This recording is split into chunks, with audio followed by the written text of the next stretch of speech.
টুকরো টুকরো তৃণমূল। 21শে জুলাইয়ের শহীদ স্মরণও এবার ভাগে ভাগে নানা জায়গায় ছড়িয়ে ছিটিয়ে।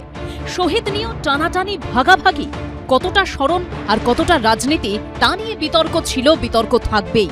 শুধু বিতর্ক নেই তৃণমূলের দুই শিবিরের মধ্যে শত্রুতা নিয়ে। যে গদ্দাররা ইডি বাঁচাতে, সিআইডি বাঁচাতে, সিবিআই বাঁচাতে চলে গেছে নিজেদের রক্ষা কবচ নিতে, তাদের জন্য আমি বলি ক্ষমা করুন, আপনাদের আর প্রয়োজন নেই। সমস্ত সম্মান নিয়ে আমি রাজ্যের প্রাক্তন মুখ্যমন্ত্রীর কাছে জানতে চাই, দিদি কেন এই তদন্ত কমিশনের রিপোর্ট আপনি প্রকাশ করলেন না? কাদের বাঁচাবার ছিল?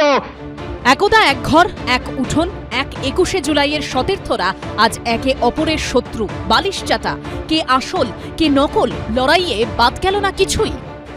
যারা গা বাঁচাতে, পিঠ বাঁচাতে বালিশ চাটার গ্রুপে যাচ্ছে, এদেরকে তৃণমূল বলবেন না, বলবেন বালিশ চাটা। খালি বিসি বললেই হবে।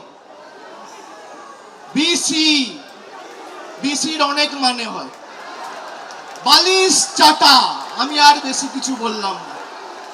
শুনে রেখে দিন মমতা বন্দ্যোপাধ্যায়, আপনাকে সেলিব্রিটি বাংলার মুখ্যমন্ত্রী অভিষেক বানায়নি। যারা বানিয়েছে এই হাজার হাজার লাখ লাখ তৃণমূল যুব কংগ্রেসের কর্মীরা।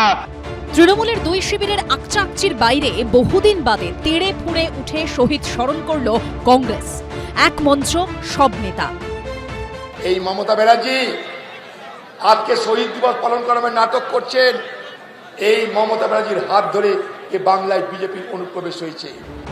অতীতে তৃণমূলের 21শে জুলাই মানেই ছিল ভিড়ে ঠাসা রাস্তাঘাট, রাজপথ ধর্মতলামুখী, প্ল্যাকার্ড, ব্যানার, ফেস্টুন, বাহারি সাজে কালারফুল। মঞ্চে অভিনেতা অভিনেত্রীদের ভিড়, ডিম ভাত। ক্ষমতা যেতেই সব ভ্যানিশ।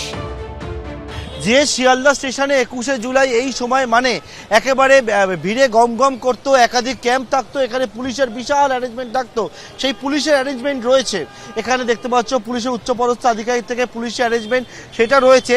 নেই শুধু হচ্ছে তৃণমূল কংগ্রেসের কর্মী সমর্থকেরা, নেই শুধু হচ্ছে তৃণমূল কংগ্রেসের কোনো ক্যাম্প। অন্যদিকে দিল্লির রাজঘাটে শহীদ দিবস পালন করলেন এনসিপিআই সাংসদরা।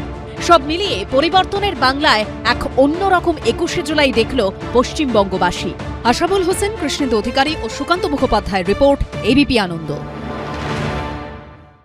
এবিপি আনন্দ, এগিয়ে থাকে, এগিয়ে রাখে।